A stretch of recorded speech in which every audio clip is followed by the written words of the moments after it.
আমার নবী শহরে এক ইহুদি গেছে ব্যবসা করার জন্য। মক্কা থেকে মদিনা আসছে কাফের।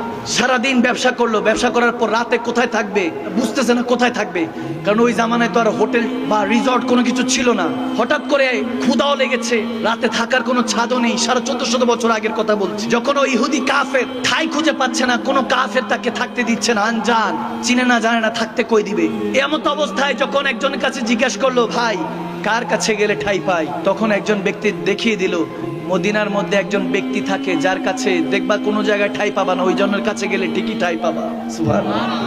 তিনি মদিনার কামলিওয়ালা নবী, মুসলমানদের ইমাম, মুসলমানদের পয়গম্বর নবী মুস্তাফার কাছে যাও। ওই কাফের যখন গেল নবীজির দরবারে, নবীজি তাকে বলল কি চাই, বলতেছে রাতে থাকার উপায় নেই, একটু কি আশ্রয় পেতে পারি? আমার নবী বলে সমস্যা নাই, আমার ঘরে থাকবা। সুবহানাল্লাহ, আমার বাসায় থাকবা হুজরা মুবারকে। আমার নবী তাকে সাথে এক পেয়ালা দুধ নিয়ে আসলো দুধ পান করার জন্য, বলে এক পেয়ালা দুধ পান করো। সে দুধ পান করলো। নবীজি বলল পেট ভরেছে, বলে না। কাফেরকে আরেক পেয়ালা এনে দিল, পেট ভরেছে, বলে না।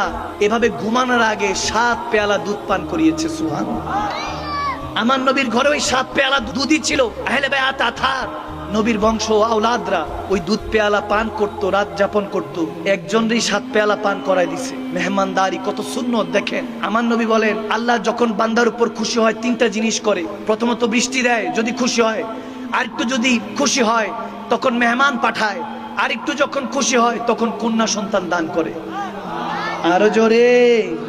আমার নবী বলেন যারা কন্যা সন্তানের বাবা তোমরা নারাজ হইও না, তোমাদের সাথে আমি নবী মুস্তাফার হাসর হবে, কারণ আমিও কন্যা সন্তানের পিতা। সুবহানাল্লাহ, আল্লাহু আকবার।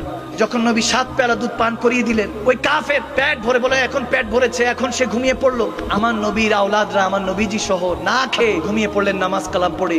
নবীজির বংশ আরাম করে ঘুমালেন, না খেয়ে আরামের ঘুম। কাফের 7 পেয়ালা দুধ পান করো, আরামের ঘুম আসে না। চিন্তা করতেছি ইনি তো সেই নবী যাকে কষ্ট দিয়েছি, ইনি এরকম সুলুক, এরকম ব্যবহার করলো আমার সাথে। আমাকে কি চিনতে পেরেছে না কি বুঝতে পারছে না। তার মন উতাল পাতাল হয়ে গেল, বলে এত জুলুম করলাম, এটাই কি ইসলাম? এত সুন্দর ভ্রাতৃত্ব, এত ভালোবাসা, উদারতা। আর মনটা পরিবর্তন করে দিল আল্লাহ। যখন রাত শেষ হলো তার ঈমান ফজরের সূর্য নিয়ে উদয়মান হলো। সুবহানাল্লাহ। যখন ফজর আজান পড়লো, আমার নবী কাছাকাছি গেলেন, বলে ঘুম ভালো হয়েছে? বলে ইয়া রাসূলুল্লাহ ঘুম তো ভালো হয় নাই, আমাকে তাড়াতাড়ি কলমা পড়া যাতে ঘুমটা ভালো হয়। সুবহানাল্লাহ বলে। হেদায়েতের মালিক কে? হেদায়েত দিয়ে দিল আল্লাহ। কালমা পড়ে মুসলমান হয়ে গেল। আমার নবী বলতেছে আপনার সকাল সকাল হয়তো বা ক্ষুধা পেয়েছে।